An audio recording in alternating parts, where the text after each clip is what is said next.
Menjelang Hari Raya Idul Adha, Fatih Bilingual School kembali menyelenggarakan program kurban.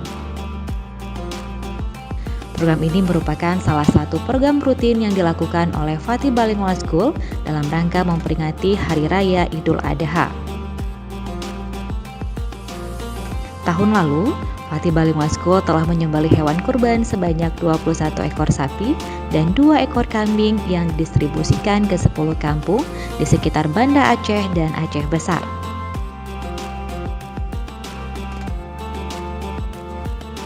Tahun ini, kembali kami mengajak semua pihak untuk menyisihkan sebagian rezeki untuk memupuk kepedulian dalam program berkurban bersama Fatih.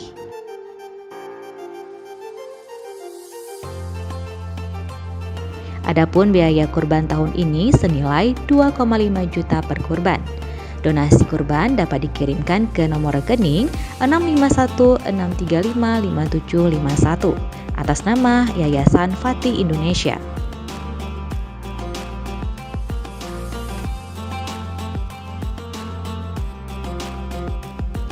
Allah berfirman, sesungguhnya kami telah memberikan nikmat banyak, maka dirikanlah salat karena Tuhanmu dan berkurbanlah. Al-Quran Surat Al-Kautsar. Semoga niat dan amal kita diterima di sisi Allah Subhanahu wa Ta'ala.